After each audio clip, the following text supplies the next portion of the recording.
कि अपना स्थान ग्रहण कर लें।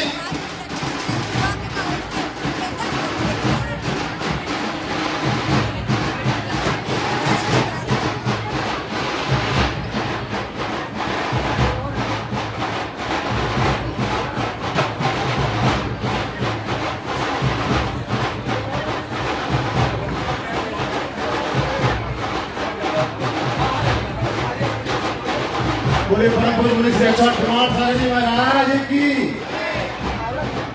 मुनि श्री कुमार सागर जी महाराज इस सभागार में पधार रहे हैं। इस गैलरी में जितने भी लोग हैं, मेरा उनसे करबद्ध निवेदन है, कृपया कोई भी चरण नहीं छुएंगे। चरण आप लोग एकदम से छूते हैं, चलने में बाधा उत्पन्न होती है। मेरा निवेदन है, कृपया दूर से ही नमन करेंगे, दूर से ही नमस्तु करेंगे। कोई भी चरण नहीं छूएगा। चरण छूने में चलने में बाधा उत्पन्न होती है। निवेदन है, कृपया चरण नहीं छुए, दूर से ही नमस्तु करें। हाथ जोड़कर आप नमस्तु करें। मुनि श्री आप सभी को आशीर्वाद देंगे। मेरा निवेदन है, कृपया दूर से ही नमन निवेदित करें, दूर से ही नमस्तु निवेदित करें। चरण छूने की कोशिश न करें, चलने में बाधा उत्पन्न होती है। परम पूज्य मुनि श्री इस सभागार में पधार रहे हैं। आप सभी से विनम्र निवेदन है, शीघ्रता से अपना स्थान ग्रहण कर लें। संग्रह समाधान का ये कार्यक्रम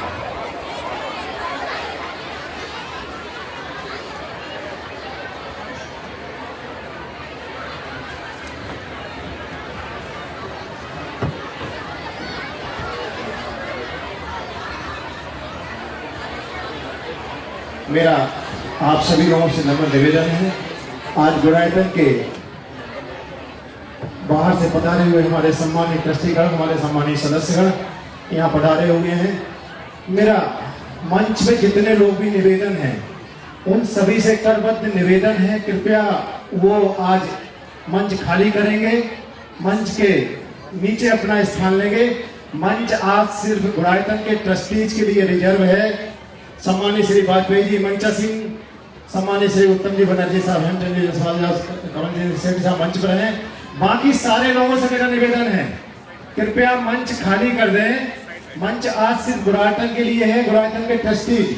मेरा गुड़ायतन के सभी सदस्यों से निवेदन है, गुड़ायतन के सभी ट्रस्टीज से निवेदन, जो बाहर के विभिन्न अंचलों से यहाँ पधारे हुए हैं, मेरा उन सभी से निवेदन है, कृपया मंच पर आकर अपना स्थान ले लें।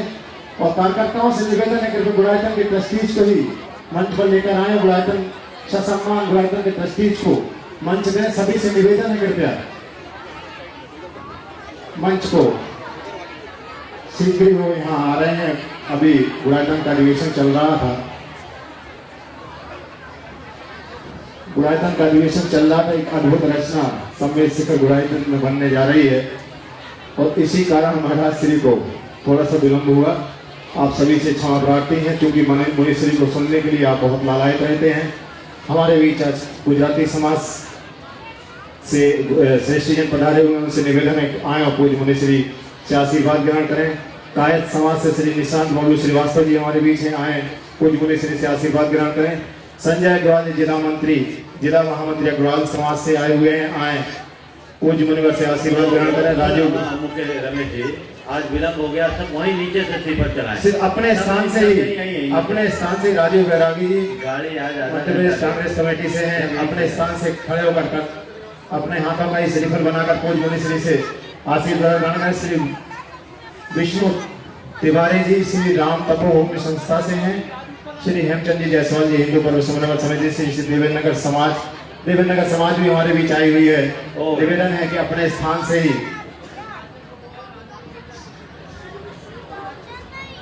मैया समाज से भी प्रतिनिधि आए हुए, उनसे भी निवेदन है कृपया आए और अपने आप माइक विमल जी को दीजिए।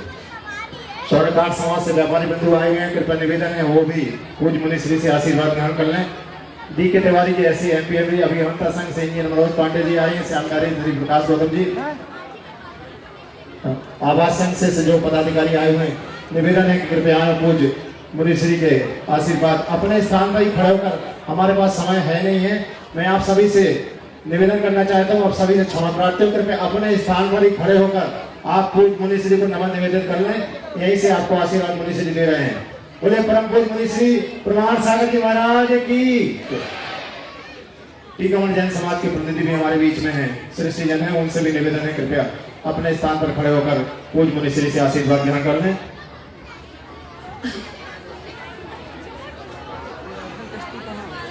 गुरुकुलम परिवार से भी आए हुए हैं, उनसे भी निवेदन है कृपया मंच को सभी लोग खाली कर देंगे और गुड़ायतन के जितना श्रेष्ठी वर्ग आया होगा, गुड़ायतन के जितने सदस्य आए होंगे, उन सभी को मंच पर स्थान देंगे। और मैं अब माइक बाबा जी को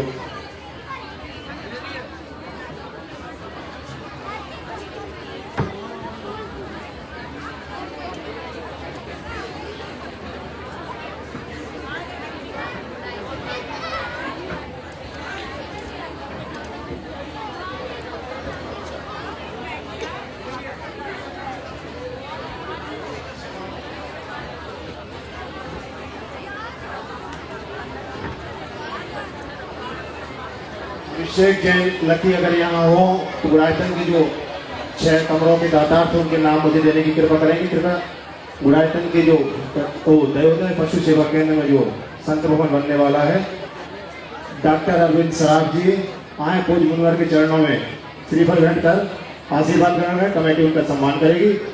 पारस स्टेशन बंटू भैया श्रीफल ग्रहण करके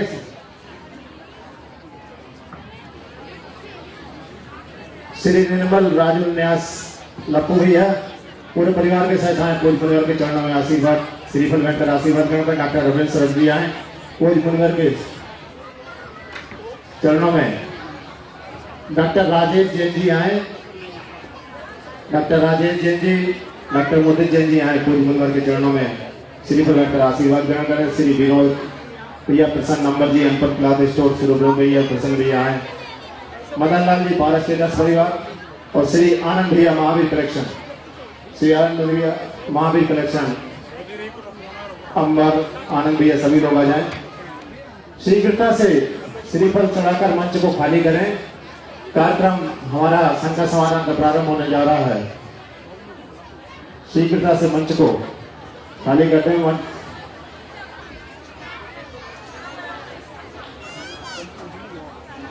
मंच से मेरा निवेदन है, सभी लोगों से निवेदन है, कृपया शीघ्रता से श्रीफल अर्पित करें। और आनंद भैया मंच पे अब जितने लोग भी आ रहे हैं वहां रोक दें, मंच पे किसी को मंच पे अभी मत आने दें। सभी लोग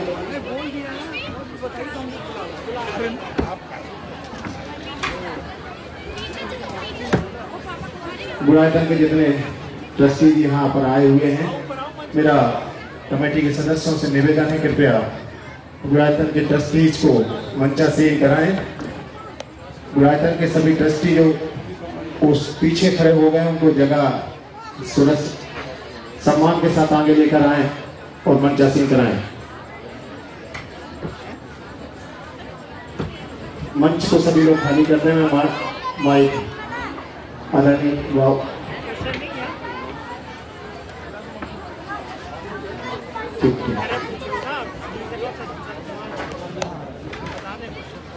बोले परम पूज्य 108 आचार्य गुरु श्री विद्यासागर जी महाराज की, परम पूज्य 108 श्री प्रमाण सागर जी महाराज की, पूज्य अरह सागर जी महाराज की। मेरा तो गला बैठा है, लेकिन आप लोगों का गला क्यों बैठा है? बोले आचार्य विद्यासागर जी महाराज की। एक निवेदन है आप लोगों से, जिन किसी परिवारों में 1991 जब पूज्य प्रमाण सागर जी महाराज जी का सतना में प्रथम बार आगमन हुआ था, उसके बाद 1998 जब द्वितीय बार आगमन हुआ था, और उसके बाद तृतीय बार सन 2004 में, उन तीनों सत्रों के फोटोग्राफ्स जिन किसी परिवारों के पास हो, वो कृपया मेरे पास, पीयूष जी के पास या संगई जय कुमार जी के पास आप लोग भेज दें। उसको स्कैन करके हम आप लोगों के फोटोग्राफ वापस कर देंगे। कुछ रिकॉर्ड बनने हैं, उसके लिए वो फोटोग्राफ चाहिए है, तो 1 या 2 दिन या 3 दिन के अंदर वो फोटोग्राफ भेज दें। अब मैं आपके मतलब की बात करता हूँ। लगातार 3-4 दिन से 4 दिन और 4 दिन की बात सुन रहा हूँ महाराष्ट्र जी से, लेकिन आज कुछ अनुकंपा अपने ऊपर होगी। ताली बजाइए।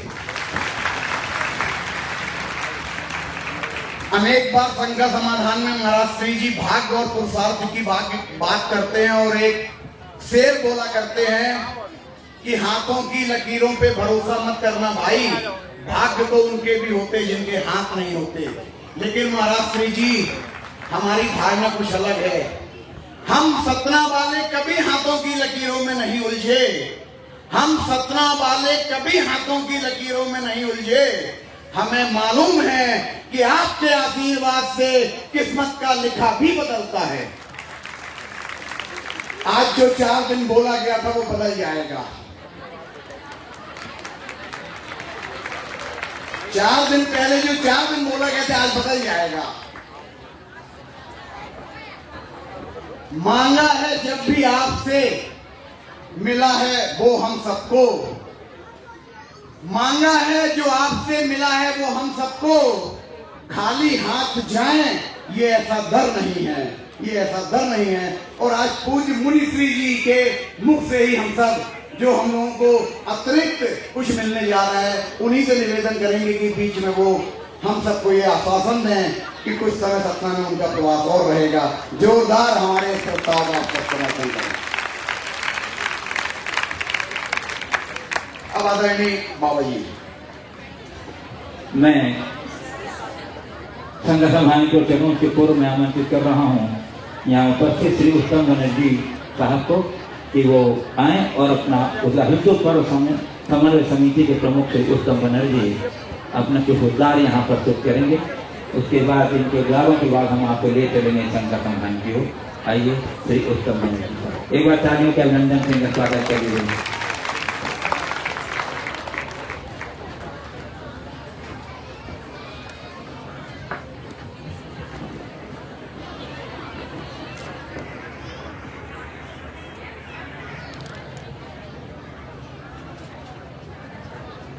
हरिओम। मुझे लगता है कि यह सतना शहर का ही परम सौभाग्य है कि आप सबका प्रतिनिधित्व करते हुए मुझे इस मंच से बोलने का अवसर महाराज श्री बार बार देते हैं। और महाराज श्री ने बोला कोई समय सीमा नहीं, अपने से बोलो आप, मतलब ये कहाँ ऐसा अवसर मिलता है। तो वास्तव में यह जो हमारा सतना समाज है महाराज जी, योजना के हिसाब से तो अंतिम दिन चल रहा है। हम लोगों ने एक दिन को 1 मास, जो आपने कहा था कि हम 4 दिन देंगे, एक दिन को 1 मास के रूप में करिए, यानी 4 दिन में चतुर्मास का आनंद लीजिए। और महाराज जी बात सही है कि हम लोग सुबह खड़े थे और बात कर रहे थे, बड़ा मजा आ रहा है। और वास्तव में ऐसा मजा आ रहा है जैसे कि 9 दुर्गे में अपन जब रहते हैं, एक दिन निकल गया, 2 दिन निकल गए, देवी के तरह तरह के आयोजन होते हैं, सब मिलते हैं, विसर्जित होते हैं, कल फिर मिल रहे हैं, सुबह भी मिल रहे हैं, शाम को भी मिल रहे हैं। तो इस प्रकार से बार बार मिलने का जो सुयोग, तो आज ऐसा बात चल रही थी। और हमारे एक साथी ने कहा फिर महाराज जी से कहिए कि 9 दुर्गा के 9 दिन दे दें हमें। 9 दुर्गा के 9 दिन दे दें, हमारे एक साथी ने कहा, क्योंकि जो आनंद आ रहा है 9 दुर्गे का, तो वास्तव में यह बहुत उल्लास का समय है। और कैसे उस उल्लास को प्रकट करें, सब जो देख रहे हैं महाराज जी, जो पहले दिन आपके आगमन का स्वागत था और आपने आशीर्वाद दिया था कि यह उल्लास जो है मन में यदि हम बसा लेंगे प्रभु को, गुरु को, देव को, तो यह उल्लास बना रहेगा। लेकिन मुझे लगता है कि मन में बसाने के लिए भी कुछ तो समय चाहिए ताकि उस मन में जो है छवि बस सके। पिछले बार आपने चातुर्मास के 4 महीने किए थे, तो हमने 16 वर्षों तक वह छवि बसा के रखी थी। अब आप कितने दिन, अभी 4 दिन में कितनी छवि बसेगी हमारे मन में। और महाराज जी कल आप बोल रहे थे कि एक आपने समाधान में जो ममत्व और अपनत्व की बात कह रहे थे, तो बात तो सही है कि ममत्व रखना ठीक नहीं है, लेकिन मुझे ऐसा लगता है कि गुरुओं के प्रति तो ममत्व ही चाहिए। और वास्तव में जो गुरु हैं तो जब ऐसे आज लग रहा था कि आपके प्रवास का उत्तरार्ध आ गया, तो मन में पीड़ा भी पैदा होती है कि कल परसों में चले जाएंगे गुरुजी, तो वास्तव में फिर से खाली स्थान हो जाएगा शहर में। लाइव लगा हुआ है, लाइव हट गई है, महत्व जो है ये तो महत्व रहेगा महाराज जी आपके प्रति। लाइट का देखो कोई सतना समझ शहर का रहेगा, चाहे आप कितना भी प्रवचन दें, सतना शहर आपके प्रति महत्व को नहीं छोड़ सकता है। आप गुरु हैं और हमने लाइट का कालम मालूम है, लाइट बढ़ाने का मैहर में कि बहते पानी और रमते योगी को कोई रोक नहीं सकता, रोकेंगे तो बांध जो है तोड़कर निकल जाएंगे। कभी तो गुरु बने हैं, सारे बांध को तोड़कर निकले हैं, लेकिन फिर भी जो आपके ज्ञान का जो ये महत्व सारे समाज में फैला है, उसके कारण जो आपका आकर्षण है, उस आकर्षण से हम कभी मुक्त नहीं हो सकते। इसलिए मैं हिंदू पर्व समन्वय समिति की तरफ से और पूरे सतना समाज की तरफ से ये निवेदन तो जरूर करूंगा महाराज जी कि आपका निवास कुछ दिन और हो, क्योंकि हमारे यहाँ पर अभी ये पूरा समाज यहाँ उपस्थित है और सतना शहर महाराज जी आज रामनवमी शोभा यात्रा के लिए भी जाना जाता है और रामनवमी शोभा यात्रा की तैयारी हमारी प्रारंभ हो चुकी है। अभी 24 जनवरी को एक राम सभा का आयोजन हुआ था और उसमें यहाँ बैठे हुए अधिकांश लोग, बहुत से लोग, यानी उस सभा में भी बहुत बड़ी संख्या में लोग उपस्थित हुए थे और सबने संकल्प लिया था कि भव्य रामनवमी की शोभा यात्रा हम यहाँ निकालेंगे। तो अभी आपसे हम वो आह्वान भी चाहते हैं हमारे सतना समाज के लिए कि रामनवमी की शोभा यात्रा जिस प्रकार से निकलती है उसके बारे में मैं आपको जरूर बताना चाहूंगा कि वह यात्रा शोभा यात्रा भीड़ के रूप में नहीं होती है, उसका एक अपना थीम होता है और वह थीम यह होता है कि सतना शहर के समस्त जाति बिरादरी संस्था पंथ समुदाय इन सबका प्रतिनिधित्व उसमें होता है और हमारे कार्यकर्ताओं ने लगभग 215 ऐसे जाति बिरादरी समाजों को समन्वित किया है इस अभियान में कि उनके प्रतिनिधि कहीं ना कहीं इस अभियान में जुड़ते हैं। कोई अपने प्रभु की झांकी लेके निकलते हैं, कोई कई प्रकार का स्वरूप लेके निकलते हैं, माताएं बहनें कलश लेकर निकलती हैं और इस प्रकार से बहुत उत्साह का वातावरण रहता है। और मुझे ये लगता है कि यह जो है अभी जो दिन आपने दिए हैं हमें, यह रामनवमी शोभा यात्रा के शुरुआत की जो तैयारी के लिए हमें अनेक परिश्रम करने पड़ते हैं, यह परिश्रम हमारा बहुत आसान हो गया है क्योंकि पूरा समाज यहाँ पर पंडाल में उपस्थित है। तो वो आह्वान जो हम किसी न किसी संत को बुलाकर आह्वान करवाते हैं, तो आपकी कृपा हुई, आपकी गाड़ी निकलनी थी, जबलपुर की दिशा में लौट के आई है, तो शायद राम जी के इस काम को आगे के और समृद्ध करने के लिए जो आपका यह प्रवास हुआ है, तो इस प्रवास का लाभ जरूर सतना शहर वासी को मिलेगा, आपका आशीर्वाद भी मिलेगा सतना शहर के लिए। तो यह एक निवेदन हम सबका है। महाराज जी, मैंने सुना है, देखा तो नहीं है, कि आप एक विशेष योग कराते हैं जिसे भावना योग कहते हैं। अब ये कैसा होता है, आपने जरूर अपने वक्तव्य में कहा था अपने प्रवचन में कि भावना योग से जीवन में परिवर्तन आता है।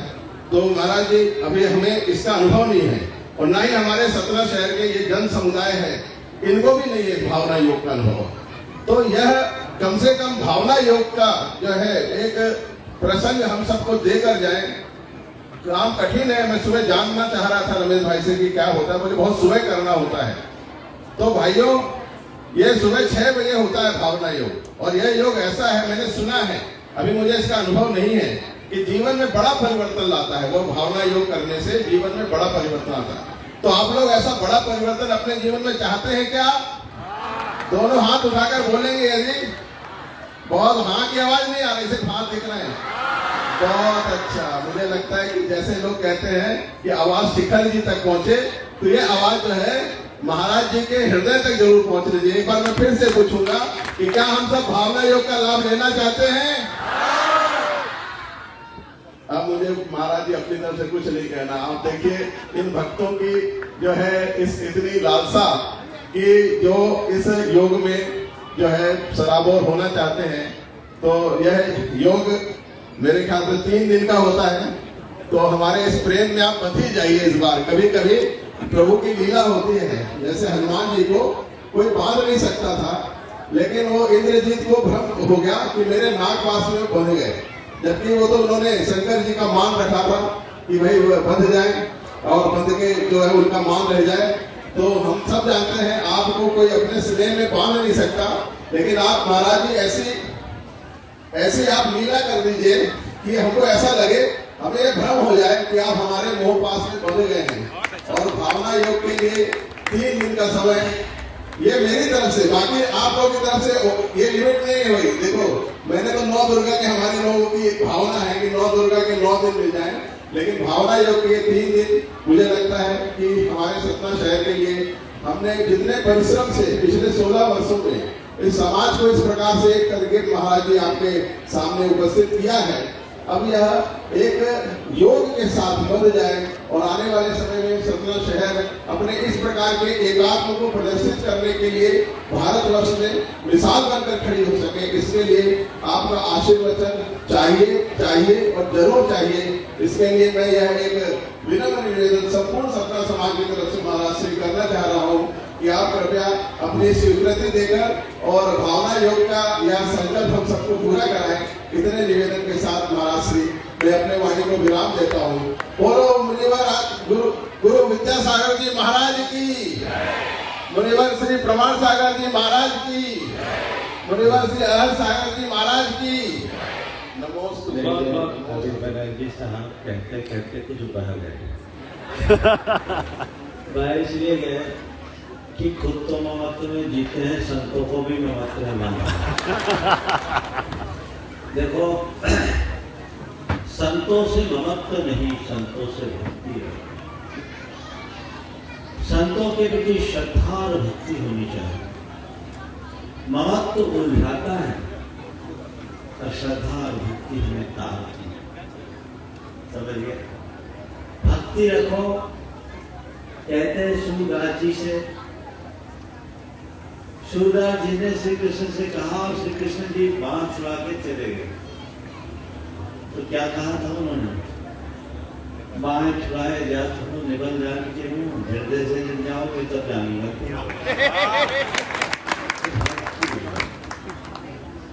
संतों को बांधना मत, संतों से बंधना।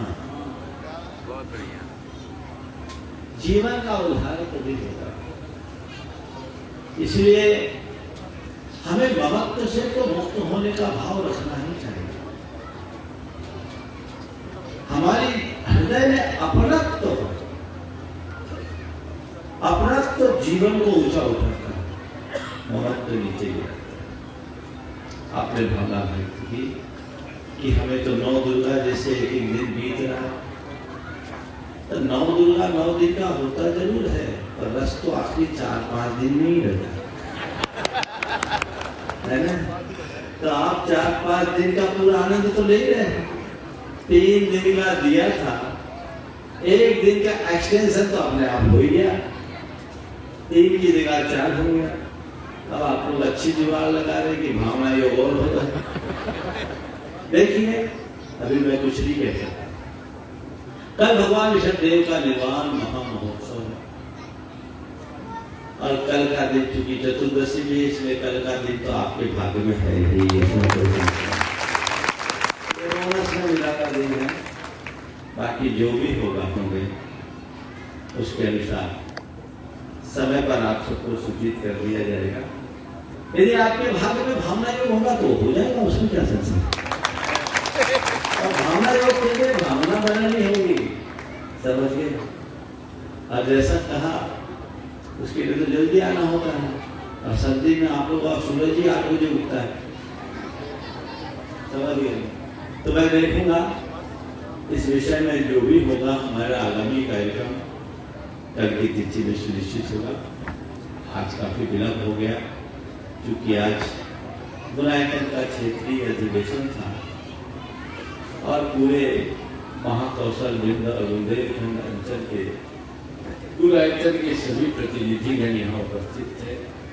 लगभग 1.5 घंटे का वो अधिवेशन का कार्यक्रम संपन्न करके ही यहाँ आया, इसलिए कुछ विलंब हुआ। अब मैं चाहूँगा कि शंका समाधान निर्बाध रूप से चले और आज के सत्र में कल के लोगों को प्रमुखता दी जाए। गुणायतन के जो प्रतिनिधिगण आए हैं उनमें से केवल 3 को अवसर दिया जाए, वो ग्रुप में अपना सवाल कर ले। और आज हमारे बीच एक विशिष्ट विभूति के रूप में उपस्थित हैं डॉक्टर ADN वाजपेयी साहब, आज उनको समय दिया जाए ताकि पूरे देश में एक अच्छा संदेश जाए।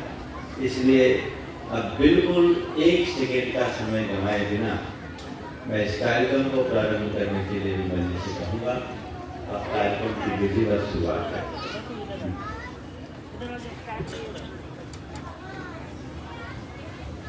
चलिए जयकारों के नाच के अनुसार हम प्रारंभ कर रहे हैं संकल्प समाधान। बंद। बोलिए श्रवण संत देव नायक प्रातः स्मरणीय संत शिरोमणि परम पूज्य 108 आचार्य गुरुवर विद्यासागर जी महामनिराज की जय जय जय। बोलिए गुणाकरण प्रणेता संघ का समाधान प्रवर्तक भावना योग प्रवर्तक प्रखर वक्ता परम पूज्य 108 मुनिवर श्री प्रमाण सागर जी महाराज की जय जय जय। बोलिए परम पूज्य 108 मुनिवर श्री हरहर सागर जी महाराज की जय जय जय। प्रिय बंधुओं, जैसा कि आप लोग को विदित ही है कि पूज्यों के पावन चरण जो सम्मेद शिखर जी की ओर बढ़ रहे थे, सतना वासियों के भक्ति वसात अभी सतना में ही टिके हुए हैं। और आज का संघ समाधान कार्यक्रम सतना के पावर हाउस मैदान के में निर्मित भव्य पंडाल में आयोजित है। पंडाल में जब मैं अपना दृष्टिपात करता हूँ शुरू से लेकर अंत तक, तो मुझे ऐसा लग रहा है कि पूज्य देव के द्वारा पूर्व प्रवासों में 91, 98, 2004 में जो संस्कारों का संघनाद किया था, उसकी गूंज आज भी गुंजायित होती हुई दिखाई दे रही है, जिसका प्रमाण है कि यह पूरा पंडाल जैनियों से नहीं परंतु सतना के विभिन्न धर्म समाज वर्ग के प्रतिनिधियों से भरा दिखाई देगा।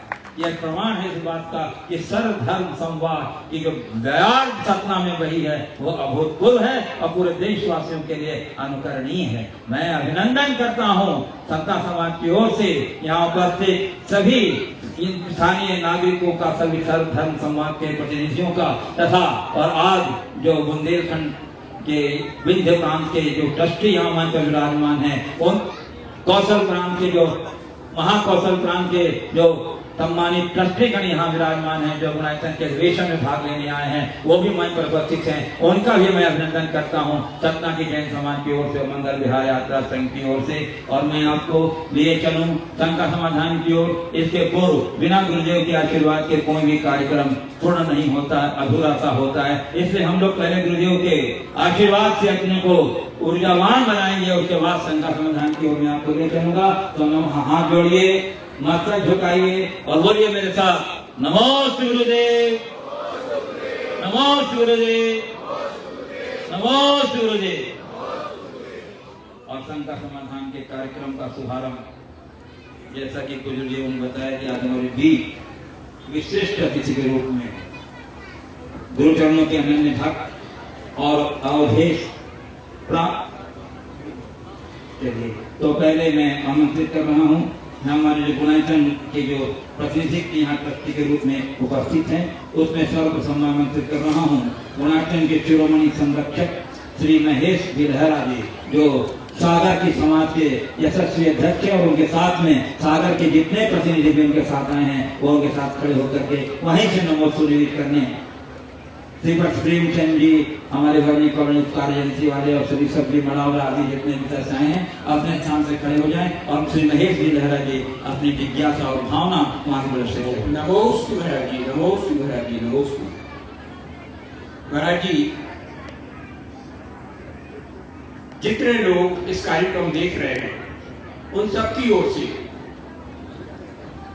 मैं आपके सामने ऐसा प्रश्न रख रहा हूं तो महाराज जी, हम सबका कर्म ही धर्म बन जाए, ऐसा आप आशीर्वाद दें। ऐसे आप विवेचना करें कि हम सुबह से शाम तक जो कर्म करते हैं वो धर्म बन जाए। 24 घंटे उठते बैठते सोते जागते हमारी प्रत्येक क्रिया में धर्म हो, उसके लिए संबोधित करें। देखिए, नमोस्तुते। आपकी बात का उत्तर मैं केवल एक पंक्ति में, कर्म अपने आप धर्म बन जाएगा, बशर्ते खटकर्म छोड़ो।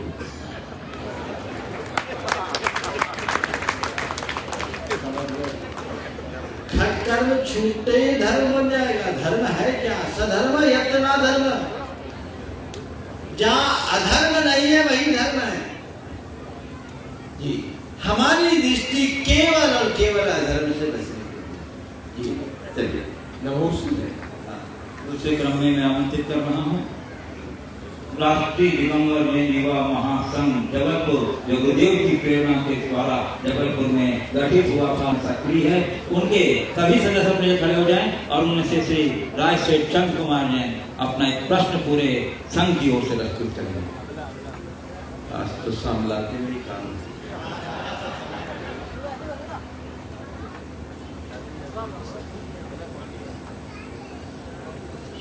गुरुवार आपके चरणों में समस्त राष्ट्रीय दिगंबर जैन युवा महासंघ की ओर से कोटि कोटि नमन। महर्षि, मेरा एक प्रश्न है, संस्कार और संस्कृति के प्रभाव में संत समागम की क्या भूमिका? देखिए, क्या सार्थकता संस्कार और संस्कृति के प्रवाह को बढ़ाने में संत समागम का सबसे महत्वपूर्ण योगदान। यदि कहूँ कि संत संस्कार और संस्कृति के प्रवाह के लिए भगीरथ है, तो इसमें कोई कम नहीं। हमने सुना है कि भागीरथी तपस्या से गंगा धरती पर आई, देखा नहीं, और जब हम संतों को देखते हैं तो हमें लगता है कि संतों के भागीरथी तप के प्रभाव से ही आज संस्कार की सलिता बढ़ रही है। क्योंकि संत केवल संस्कारों की बात नहीं करते, वे स्वयं संस्कारों को साकार करते, वे संस्कार पर बोलते नहीं, संस्कार उनके आचरण में गूंजते हैं। यही कारण है कि किसी सामान्य व्यक्ति की बात में और संतों की बात में बड़ा अंतर होता है। सामान्य व्यक्ति की बातों से 1000 गुना प्रभाव संतों की वाणी का पड़ता है। क्यों? क्योंकि सामान्य व्यक्ति जो बोलता है वह केवल शब्द होता है, और संत जो बोलते हैं वो शब्द नहीं, मंत्र बन जाता है। क्योंकि उनके मुख से निकलने वाला एक एक शब्द उनकी साधना की अनुभूति से सना। इसलिए जब तक भक्ति में संत है तभी तक संस्कार। एक आगे की मैं आमंत्रित कर रहा हूँ दिगंबर संभाग की ओर से मौका मिलेगा प्रदीप जी भदौरा, प्रदीप जी भदौरा सभी इच्छा खड़े दिगंबर के, उसके बाद तैयार रहेंगे बुंदेलखंड के सभी अंचल सभी सदस्य तैयार हो जाए और प्रदीप जी भदौरा दिगंबर पर पूछेंगे। उसके बाद तैयार रहेंगे कटनी की तरफ से श्री शेख सुभाष जी। नमोस्तु महाराज जी, नमोस्तु। दिगंबर समाज की ओर से आपको सादर नमोस्तु। महाराज जी, आज जब हम लोग बुढ़ायतन की मीटिंग में बैठे थे तो एक प्रश्न हमारे मन में आया कि हम जरा सी अपनी थोड़ी सी प्रस्तुति देते हैं तो हमें पूरी समाज का और पूरी जगह का हमें बहुत डर लगा रहता है। महाराज जी, अब बुढ़ायतन जैसी प्रस्तुति पूरे देश के सामने प्रस्तुत करना चाह रहे हैं। महाराज जी, मैं मानता हूँ कि आचार्य श्री का तो आशीर्वाद आपके ऊपर है, और ऐसी कौन सी प्रेरणा, ऐसी कौन सी शक्ति है कि जो आपको इस प्रदर्शन में भी आपके मन में जरा भी भय या जरा भी चीज उत्पन्न नहीं? तुम्हारी जो प्रस्तुति होती है ना उसके चुराने का डर है, और हमारी प्रस्तुति को तो हम लुटाते हैं। डर किस बात? ये तो हम लुटाने बैठे हैं, तुम इसलिए डरते हो कोई चुरा ना ले जाए, नुकसान न हो जाए। बस वो पुरातन केवल एक प्रतीक है, वो जन जन के गुणात्मक परिवर्तन का आधार होगा। और एक बात इस मंच पर आज मैं पहली बार बोला, पुरातन जैनों के लिए नहीं है, जन जन के लिए। और ये बात बात मैं पहले भी कई बार दोहरा चुका कि गुणायतन एक प्रोजेक्ट नहीं, अभियान है पूरे समाज के गुणात्मक परिवर्तन। वहां एक ऐसा थीम पार्क बनने जा रहा है जो विश्व की अद्यतन तकनीक के माध्यम से संपन्न होगी, उत्कृष्टतम तकनीक। आप लोगों ने तो उसकी झलक देखी ही। और हर व्यक्ति आत्मा से परमात्मा की जीवंत यात्रा का साक्षात अनुभव करेगा, जान सकेगा कि मैं कौन हूं और मुझे क्या होना चाहिए, मेरी भूल क्या है, मेरा दृष्टिकोण क्या है, मुझे कैसे बदलना चाहिए। और यही रूपांतरण समाज में स्थायी प्रभाव फैलाएगा।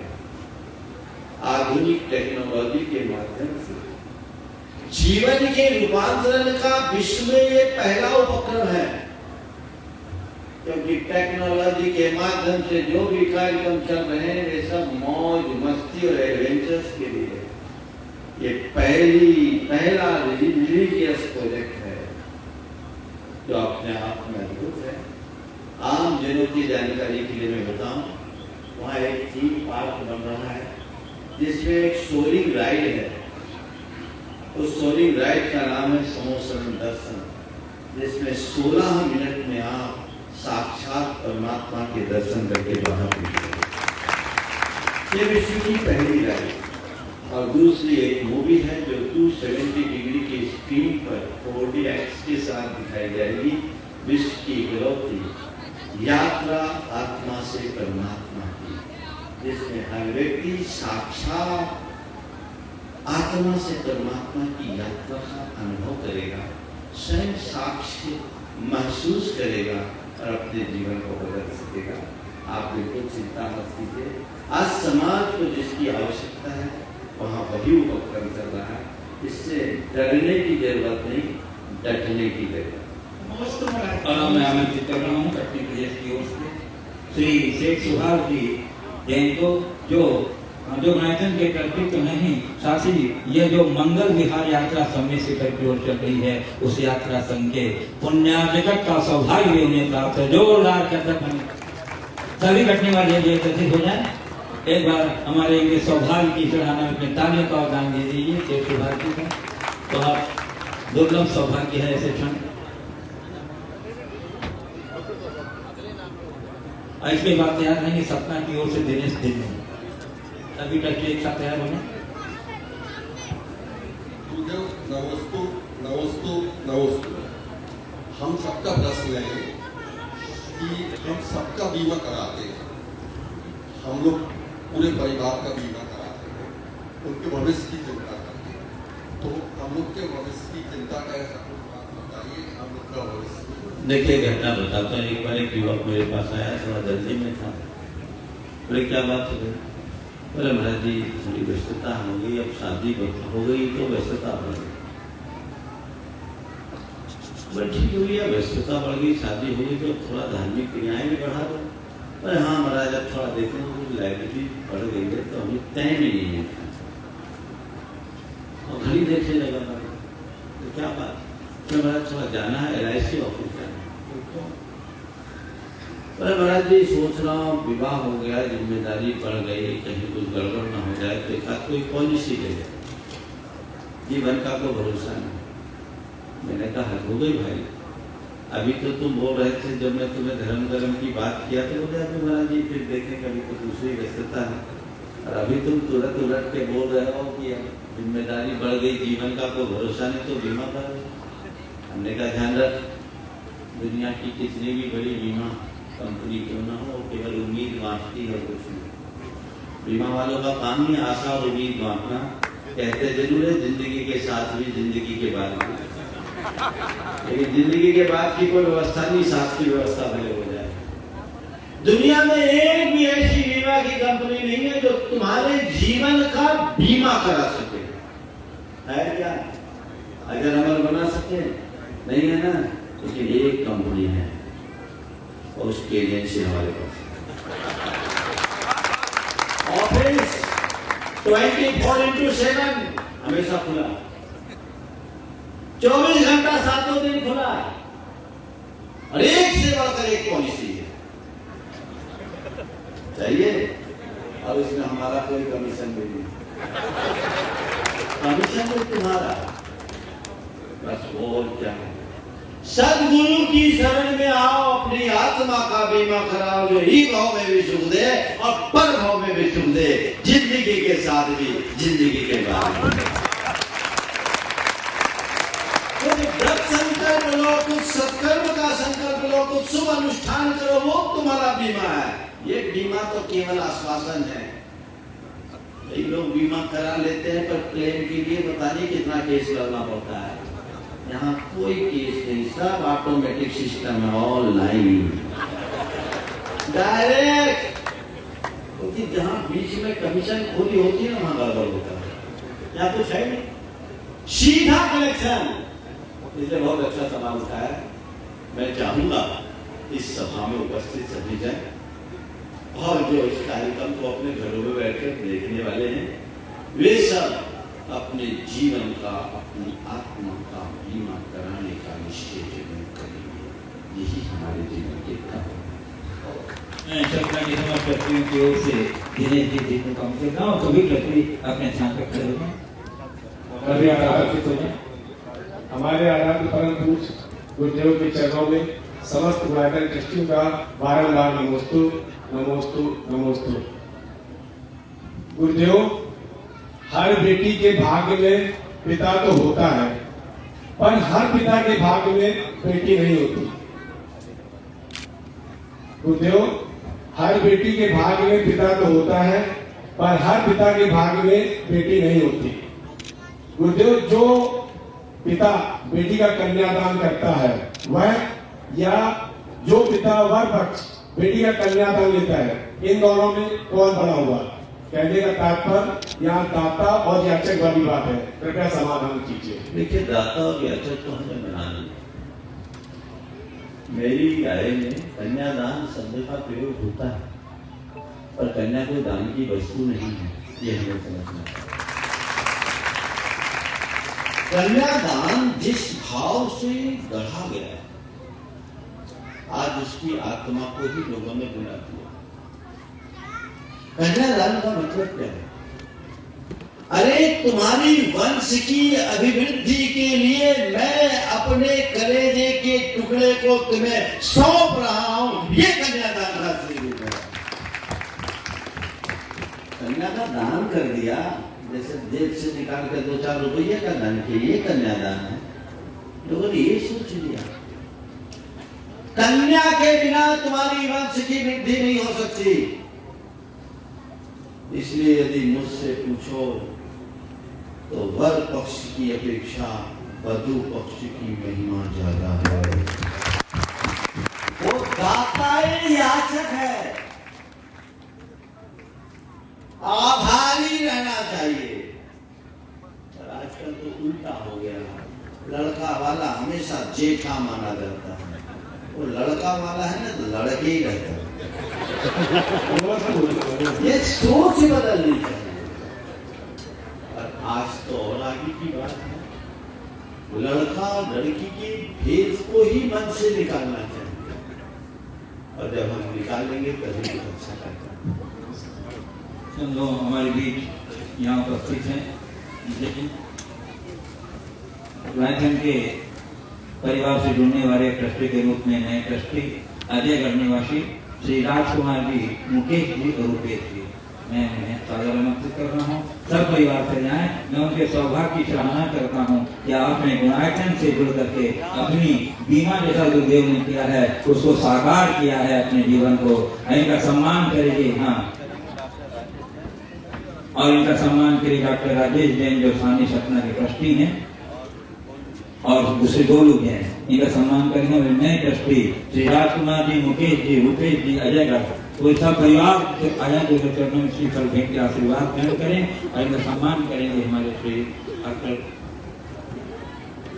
राजेश जी और श्री गोलू जी सम्मान कर रहे हैं, वो तो सम्मान करेंगे। इस सम्मान में हम लोग सभी तालियों का अवदान देकर के उनके सम्मान किए और जब तक सम्मान का यह क्रम चल रहा है, हमारे बीच यहाँ उपस्थित हैं जैन जगत के प्रख्यात प्रतिष्ठाचार्य, विधानाचार्य, दसम प्रतिभाधारी, बाल ब्रह्मचारी अभय भैया जी आदित्य इंदौर।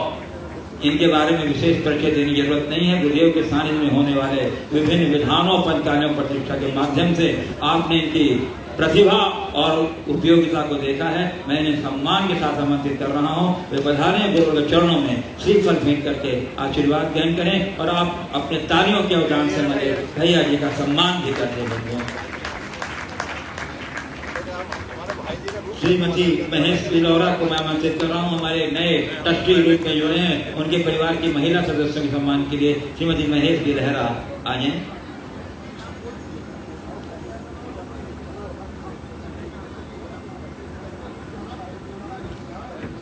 चलिए बंधु, सम्मान का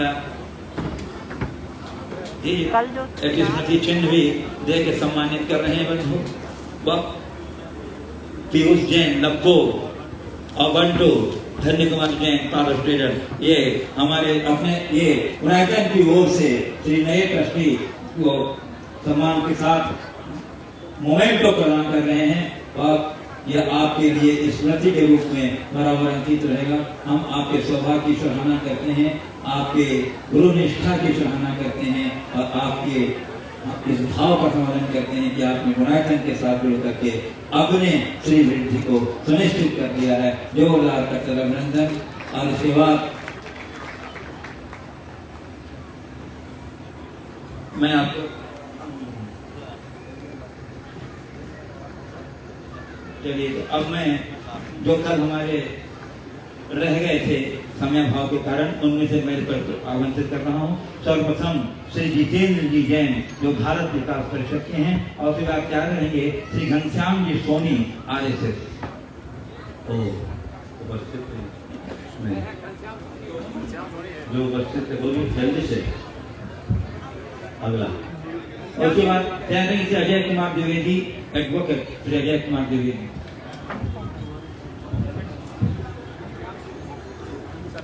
परम पूज्य मुनिश्री जी के चरणों में नमन करता हूँ। महाराज जी, मैं संयुक्त परिवार का पक्षधर हूँ और मेरा सौभाग्य है कि मैं एक संयुक्त परिवार का घटक भी हूँ। मैं अक्सर जब अपने आधुनिक विचारधारा के नौजवानों से मिलता हूँ तो कभी कभी वो यह विचार व्यक्त करते हैं, सभी तो नहीं, कुछ एक यह विचार व्यक्त करते हैं कि एकल परिवार अधिक उत्तम है, इसमें व्यक्ति का विकास अधिक होता है, इत्यादि इत्यादि। तो मैं चाहता हूँ आपका मार्गदर्शन और आशीर्वाद आपके समूह से। एक ही वाक्य में बात कहूंगा, संयुक्त परिवार में सुरक्षा है, एकल परिवार में स्वतंत्रता। अब आपको क्या पसंद है तय करना। स्वतंत्रता स्वच्छंदता का रूप लेकर कभी हमारे लिए बड़ी बाधा कर भी बन जाती है, लेकिन सुरक्षा में कहीं कोई खतरा नहीं है, इसका अनुभव सबको करना चाहिए। श्री अजय कुमार द्विवेदी एडवोकेट। उसके बाद क्या रहेंगे पन्नीलाल चौक व्यापारी संघ और उनके तरफ से मसरा जी गुप्ता प्रतिनिधि। श्री श्री 108 मुनि श्री प्रमाण सागर जी महाराज जी के चरणों में कोटि कोटि नमस्ते नमस्ते नमस्ते। परम पूज्य गुरुदेव 108 मुनि श्री 108 अहर सागर जी महाराज जी के चरणों में नमस्ते नमस्ते नमस्ते। आज 16 वर्षों बाद महाराज जी के चरण जो इस धरा में पड़े हैं, आज मंच से हर संत हर व्यक्ति ये कहते हुए नहीं थक रहा है कि सतना नगर वासियों का जो उल्लास, जो उनका अपनापन और मुनि के प्रति समर्पण और श्रद्धा देखी, वो अनकरणीय है, अतुलनीय है। आज 16 वर्ष पूर्व जो महाराज श्री ने यहाँ पर बीज बोया था, जो संस्कारों की सत्ता बहाई थी, अभी स्वयं मुनि श्री ने कहा कि संस्कारों की सत्ता बहाते हैं और उसी से ही लोगों के अंदर जो संस्कार उत्पन्न होते हैं उसका साक्षात प्रमाण सत्तावासियों के अंदर देखने को मिला। मुझे ये कहते हुए तनिक सा भी ओ जल्दी से हाँ। ये नहीं है कि मैं बिल्कुल प्रश्न में आ रहा हूँ श्रीमान, लेकिन ये इससे जुड़ा हुआ है कि जो सत्ता आपने बढ़ाई थी हमारे सतना नगर में, आज हर संप्रदाय एक परिवार की तरह मिलकर के रहता है। कभी कोई सांप्रदायिक दंगा हमारे सत्ता शहर में नहीं हुआ, इसका ज्वलंत उदाहरण है। और ये न्यूज आपके द्वारा डाली हुई है। चातुर्मास का आज आखिरी दिन है, अब आपके 4 दिन हमें चाहिए। अब मेरा प्रश्न, हाँ बोलो बोलो बोलो। और हमारा प्रश्न श्रीमान कि 84 लाख योनियों में मानव देह सर्वश्रेष्ठ कही जाती है, यहाँ तक कि देवतागण भी से पाने हेतु तरसते हैं। आखिर परमात्मा की जीव पर ये अहद की कृपा क्यों एवं किस प्रयोजन हेतु होती है? नमस्ते। देखिए बहुत अच्छी बात, पहली बात तो मैं आपकी भावना के लिए कहूँगा कि गुरु के पास जाओ तो हमेशा कहना हमें चाहिए। गुरु के पास जाओ तो हमेशा कहना चाहिए, और प्रभु के पास जाओ तो कहो बस मैं तृप्त हूँ। प्रभु से कुछ मत मांगो, प्रभु ने तुम्हें जो दिया वो बहुत है। गुरु से इसलिए क्योंकि गुरु तुम्हें मुखर प्रेरणा देते हैं, प्रभु को मौन है। और हमें अपने जीवन के अंतिम सांस तक मुखर प्रेरणा की भावना होती है। आपने तो 4 दिन ही मांगा है, मैं तो कहता हूँ गुरु से मांगो तो क्या मांगो, वे जब तक मेरी सांस हो तब तक आप पास हो, ये मांगो। जब तक मेरी सांस हो तब तक गुरु मेरे पास हो, ये भाव। हम क्यों मांगते हो? 4 दिन बहुत छोटी सी आपने मांगा है। मैं भगवान से प्रार्थना करता हूँ आपकी भावना साकार हो।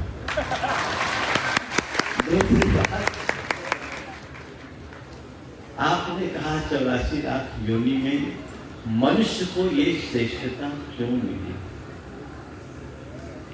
2 पंक्तियों से आपके प्रश्न का उत्तर दूंगा।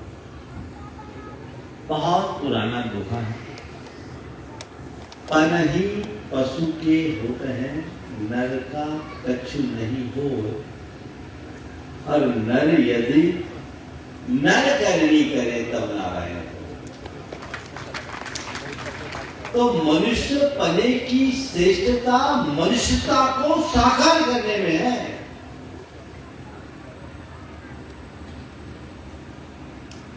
आकृति से मनुष्य बनना बड़ा सरल है, प्रकृति से मनुष्य बनने में हमारी बर्बादी हो।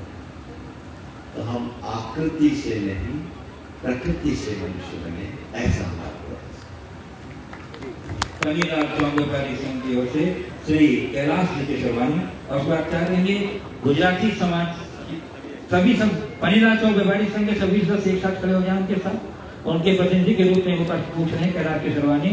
और उसके बाद गुजराती समाज वो भी अपने समाज स्थान पर खड़े हो जाएंगे और उनके तरफ से पूछेंगे कीर्ति कामदार प्रश्न। भारत विकास परिषद के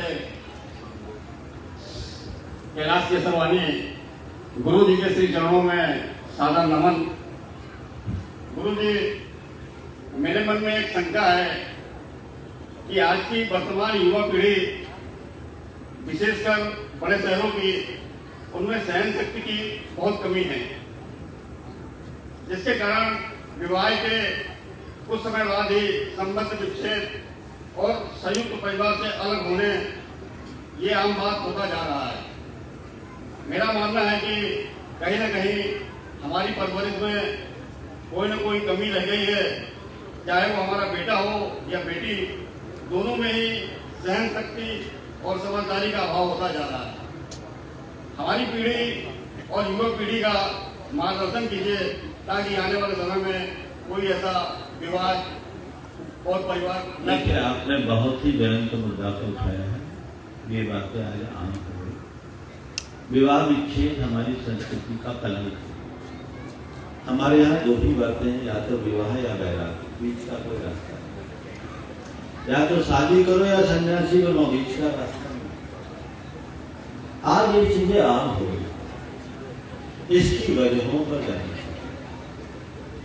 मुझे ऐसा लगता है कि आज लोगों का अहम भाव इतना प्रबल हो गया कि लोग अब सामंजस्य की बात ही नहीं सोचते, हर छोटी छोटी बातों को अपने अहम का मुद्दा बना लेते।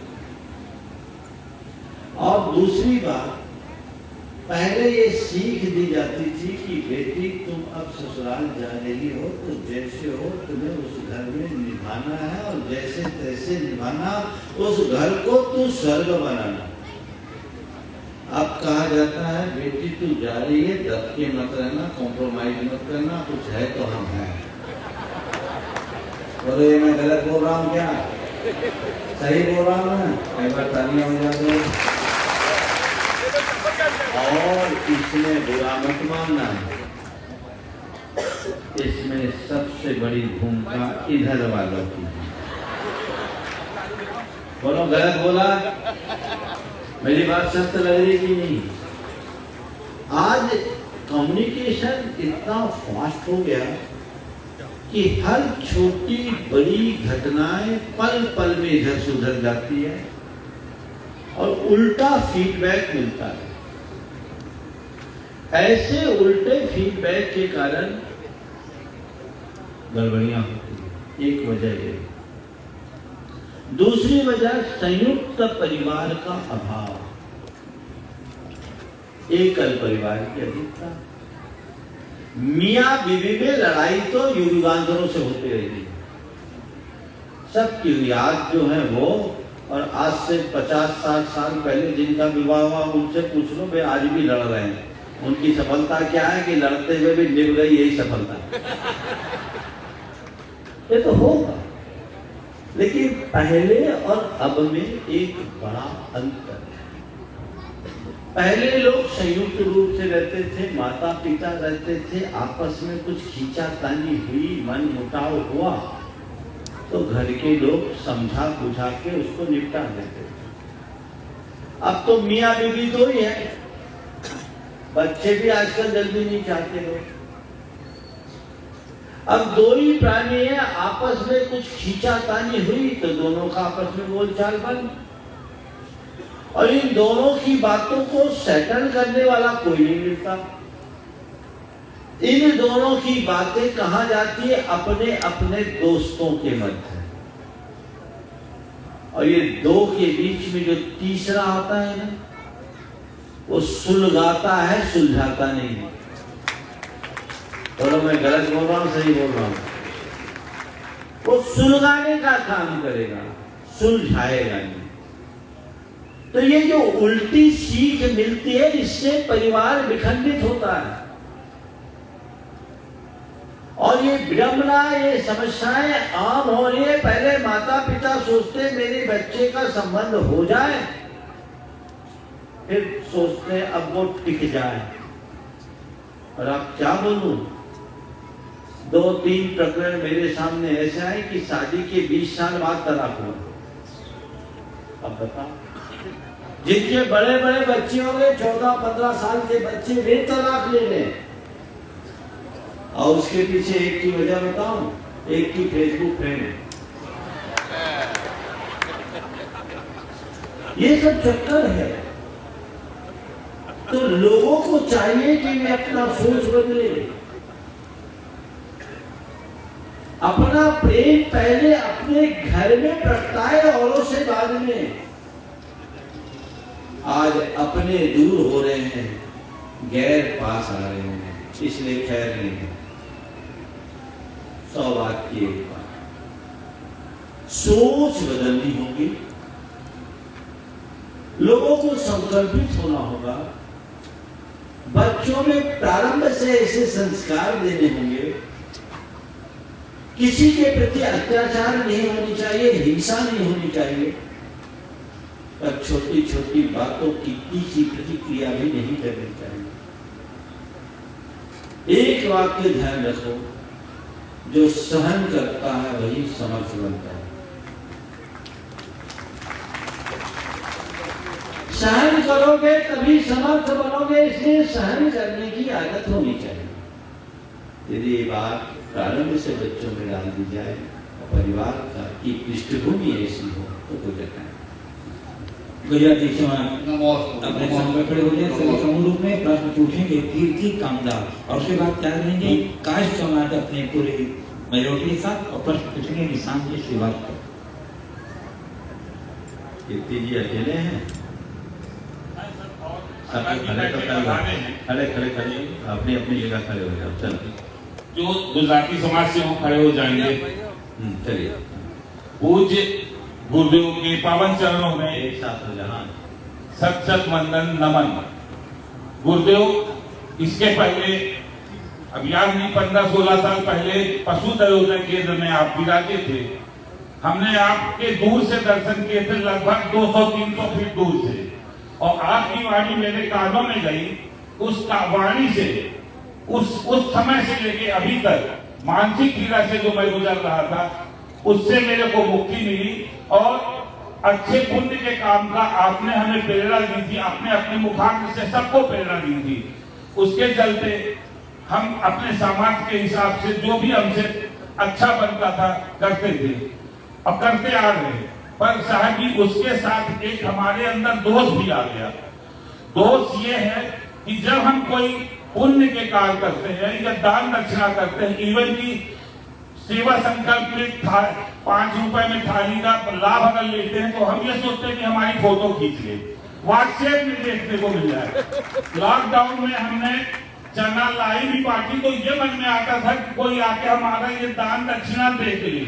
या और साहब उसके बाद एक और बड़ी व्यथा ये होती थी कि अगर हमने कोई अच्छा काम किया और मन से मेरी जगह किसी और का नाम ले लिया, तब तो मान लीजिए कि पूरा शरीर, अब मैं कहूंगा कि आप नजदीक आ जाओ, मैं आप लोग थोड़ा सा आपके पास है।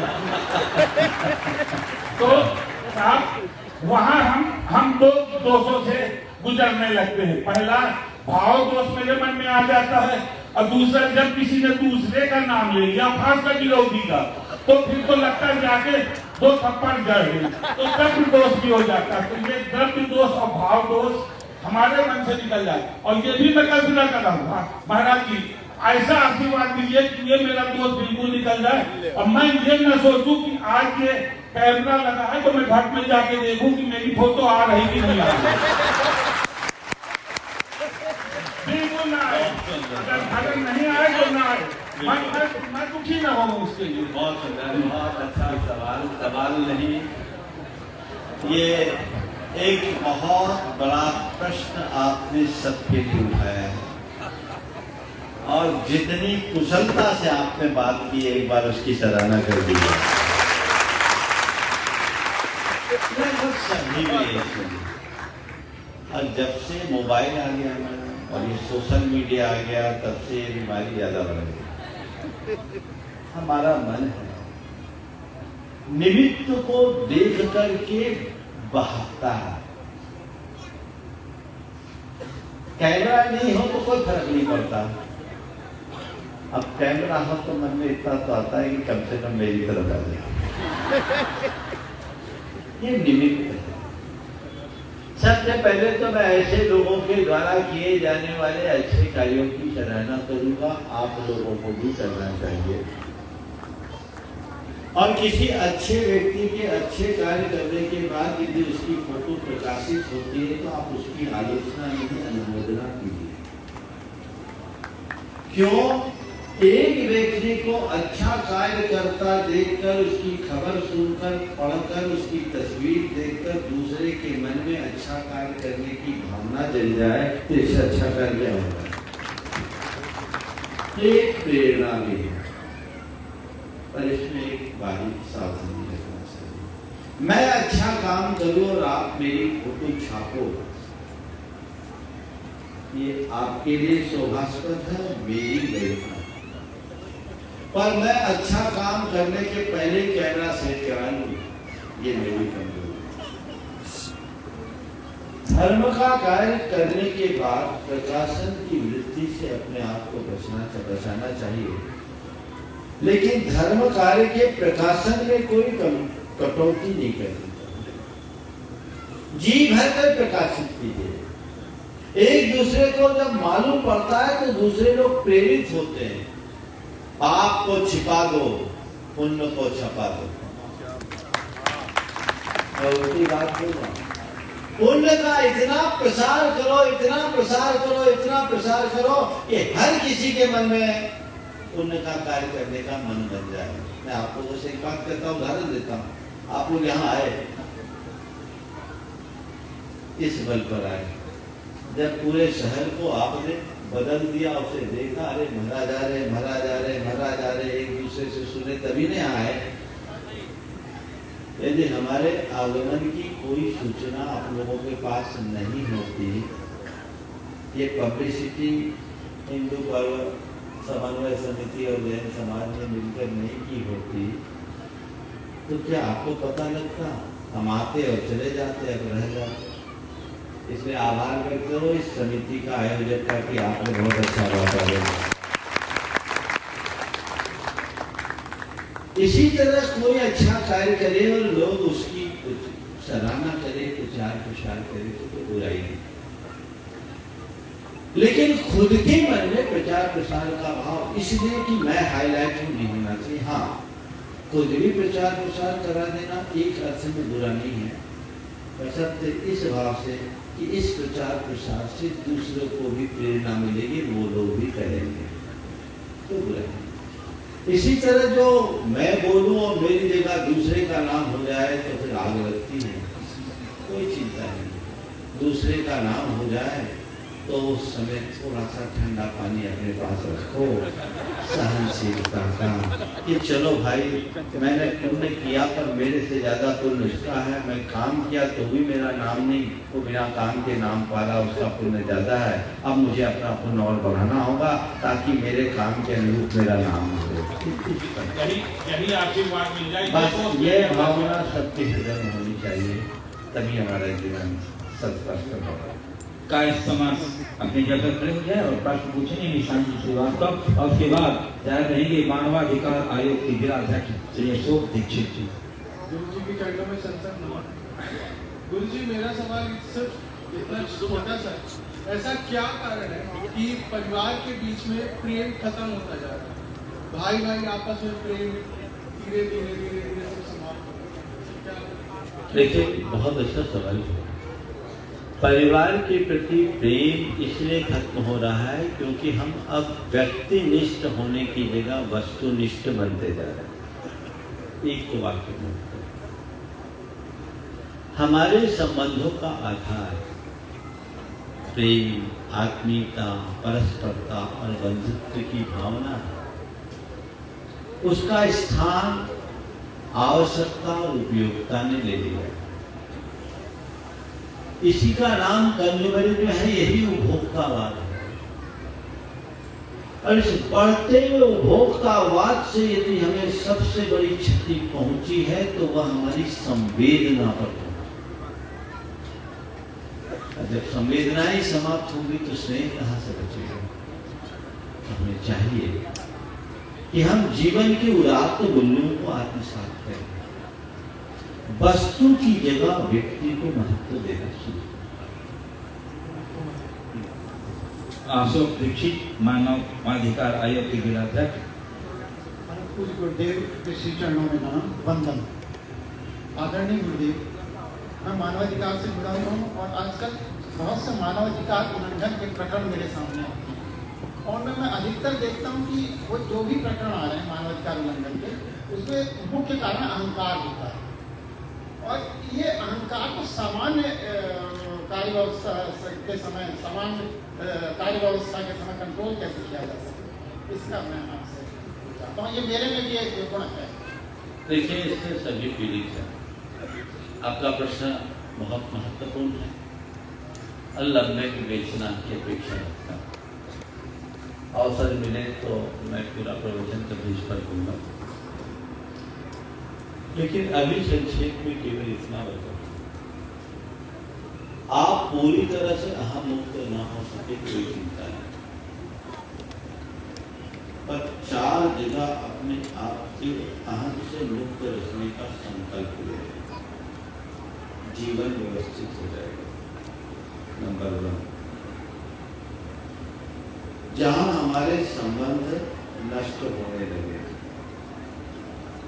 वहां हम झुक जाना स्वीकार कर लेंगे, टूटना। संबंधों में अहम को महत्व नहीं देंगे, ये तय हमें करना होगा। दूसरी बात, जहां हमारी शांति खंडित होने लगी, कई लोग अपने अहंकार के कारण कॉम्प्रोमाइज नहीं करना चाहते, अशांति पालते हैं दिखावा और अन्य चीजों के नाम पर। यदि उस समय व्यक्ति थोड़ा सा सरलता को अपना ले तो जीवन में कभी ऐसा नहीं। नंबर 3, धर्म क्षेत्र में हमें कभी अहंकार को हावी नहीं होने देना। मैं जब धर्म क्षेत्र में जाऊं तो चाहे कितना भी बड़ा भक्ति करूं, अहंकार को अपना विषय नहीं। और चौथी बात, माँ बाप और गुरु के संपर्क में जब जाऊं तो उनके सामने अहंकार को कभी ना आए। यदि इन चारों बातों को हम ध्यान में रख करके चले तो हम पर अहंकार हावी नहीं होगा, हमें खुद नियंत्रण करना पड़ेगा। हालांकि अहंकार अज्ञान के कारण प्रकट होता है, जिससे वस्तु के स्वरूप का वास्तविक बोध होता है, लेकिन से मात्र अहंकार नहीं। हमारे पास नाम की बहुत लंबी थोड़ी श्रृंखला है, परंतु मैं कई आमंत्रित करूंगा गुरुचरण के अनन्य भक्त अध्यात्म प्रेमी अवधेश प्रताप सिंह विश्वविद्यालय रीवा के पूर्व कुलपति डॉक्टर श्री ADN वाजपेयी साहब को, और शिमला और जिसगुप्त विश्वविद्यालय की भी आप कुलपति रह चुके हैं। एक बार जोरदार कर अभिनंदन कर दीजिए बंधु। गुरुदेव वाजपेयी जी की गुरु निष्ठा भक्ति अपूर्व है। जहाँ जहाँ गुरुदेव गए हैं, बंगाल में, चाहे झारखंड में, चाहे बिहार में, सब जगह ये आते हैं और अपनी एक उपस्थिति गुरुदेव के भक्त के रूप में अवश्य कर जाते हैं। अभिनंदन है ऐसे गुरु भक्त का। श्री वाजपेयी स्मरणीय भगवान स्वरूप मनुष्य प्रमाण सागर जी के श्री चरणों में अपनी श्रद्धांजलि अर्पित करता हूँ। आज के श्रृंखला समाधान सत्र में मैं उपस्थित हो पाया भी आपकी ही कृपा है। आपकी कृपा के बगैर कुछ भी नहीं होता। अपनी बात का शुभारंभ करूँगा। आदरणीय उत्तम जी ने जो अनुरोध किया है आपसे, पूरे सपना निवासियों की तरफ से, मेरा शरीर इस क्षेत्र से भले महाकौशल गया हो, हिमाचल गया हो, लेकिन मेरी आत्मा यहीं पर निर्माण करती है।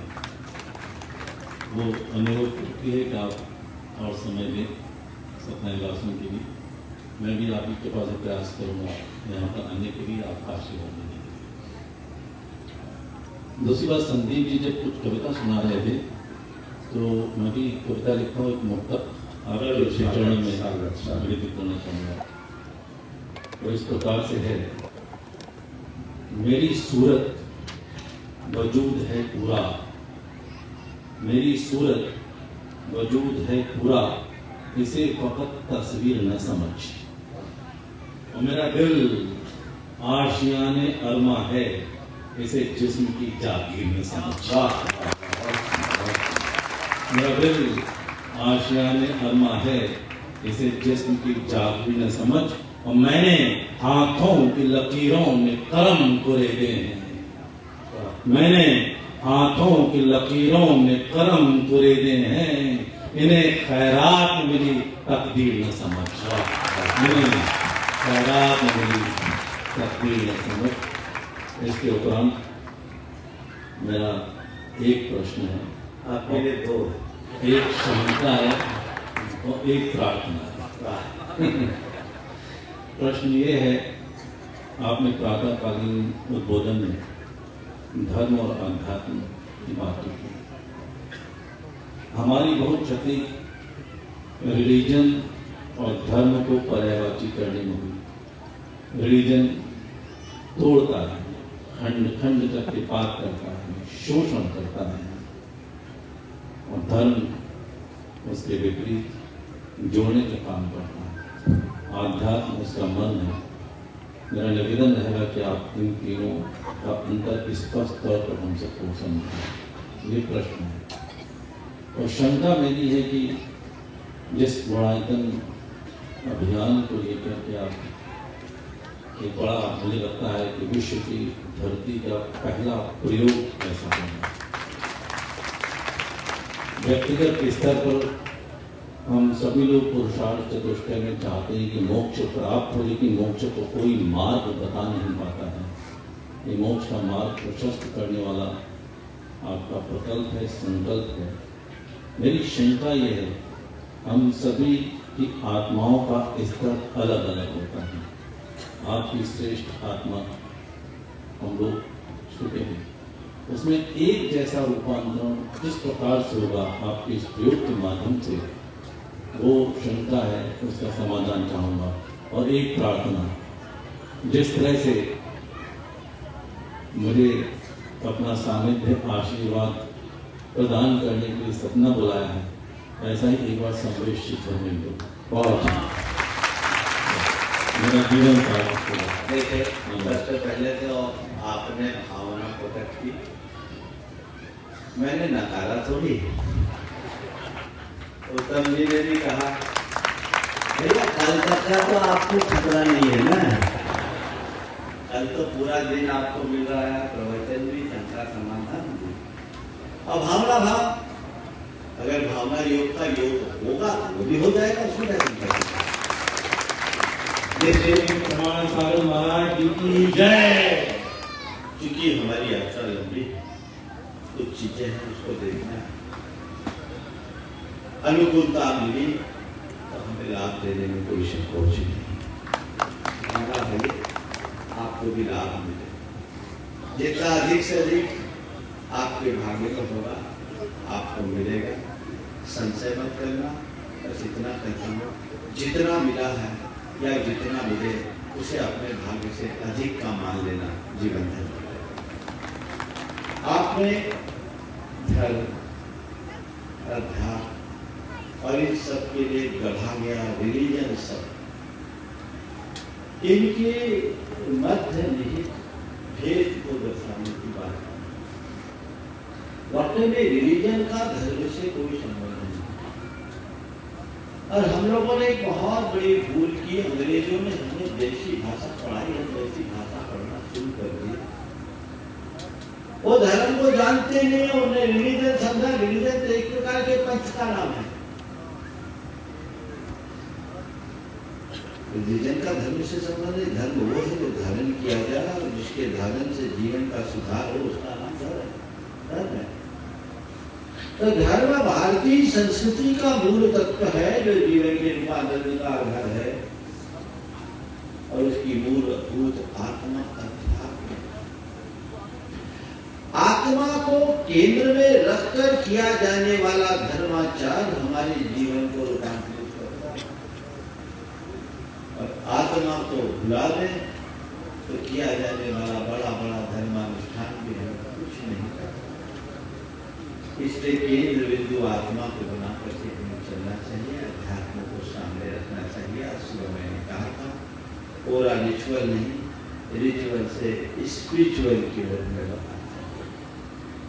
इसलिए हमें धर्म जैसे शब्द का ही प्रयोग करना चाहिए। और ये बहुत अच्छी बात है कि ऑक्सफोर्ड डिक्शनरी ने अब धर्म को स्वीकार किया है, और ये भी हमारे समाज के जितने भी प्रबुद्ध राष्ट्रवादी चिंतक हैं उनके चिंतन का परिणाम है, मैं ऐसा मानता हूं। ये एक अच्छी पहल है, ऐसा होना चाहिए।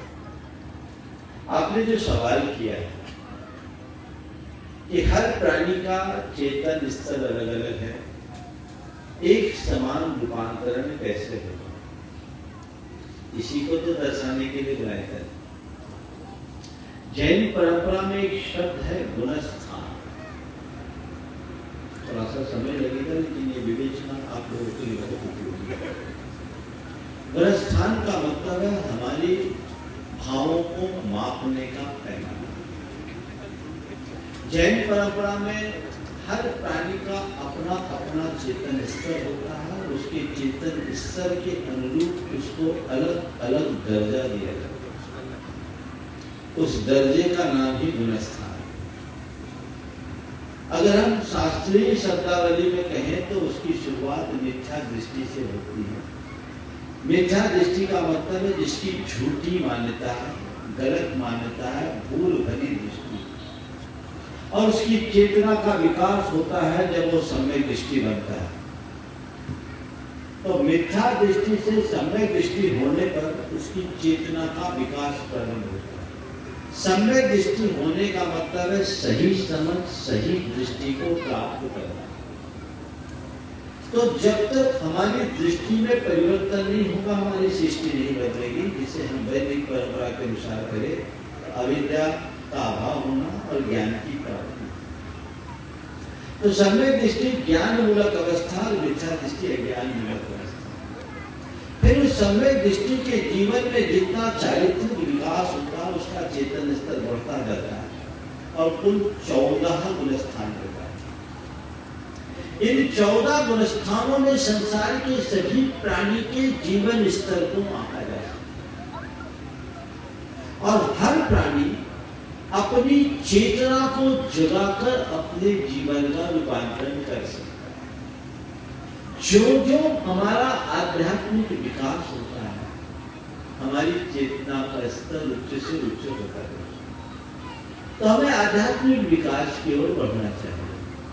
पतित से पावन बनने का ये मार्ग है, पामर से परमेश्वर बनने का ये मार्ग है, आत्मा से परमात्मा बनने का ये मार्ग है, कंकर से शंकर बनने का ये मार्ग है। तो बुराई की जो परिकल्पना है उसमें यही बातें दर्शाई जाएगी, दृश्य शब्द माध्यम से, और वह इतना सजीव होगा कि वो व्यक्ति को बहुत बड़ी प्रेरणा है। आपने जो भावना व्यक्त की है, सम्यक शिखर में बुला लेना, मैं तो कहता हूँ साथ ही चलो, विश्व पर मुझे आपकी व्यस्तता का पता है। आज आपके द्वारा समाज की बहुत बड़ी सेवा हुई। 3 विश्वविद्यालयों का कुलपतित्व आपने किया, और वो भी श्रद्धा और निष्ठा के साथ। मैं यहाँ उपस्थित और देश भर के लोगों से कहूँगा कि वाजपेयी साहब कर्म से पूरे जैन हैं।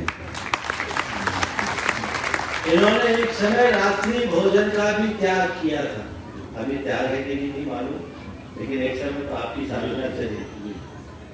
और इनका बड़ा रुझान है क्योंकि जानते हैं जैन गुणवाची शब्द है, जातिवाची शब्द नहीं। हर कोई कर्म से जैन बन सकता है। और मैं सतना की जो छटा देख रहा हूँ, मुझे देखकर ये धारणा मेरी बलवान बन रही है कि यहाँ जितने बैठे हैं सब कर्म से या तो जैन हैं या जैन होने की दिशा में बढ़ रहे हैं। ये बढ़ना चाहिए। आपने सम्यक शिखर की भावना भाई है, निश्चित आपकी भावना पूरी होगी। और मैं रमेश जी से और आल के जैन से कहूँगा, संपर्क में बने रहना और इनको जैसे सम्यक शिखर पहुँचे उन्हें ले करके आना है। और एक पूरा इन्हें नहीं, मैं तो चाहूँगा सम्यक शिखर के प्रदेश में पूरा सतना शहर हो। इस प्रकार आज के इस सत्र को परम पूज्य गुरुदेव के चरणों में नमन अर्पित करते हुए यहीं पर विराम। आप सब में बहुत लोग वंचित रह गए, पर क्या करें, समय की सीमा है। आप कल की प्रतीक्षा कीजिए और जो जो वंचित हो रहे हैं आगे रास्ते में आना सबको अवसर मिलेगा। बोलिए परम पूज्य आचार्य गुरुवर श्री विद्याचार्य, बोलिए परम प्रमाण सागर जी महाराज की, सागर जी महाराज की।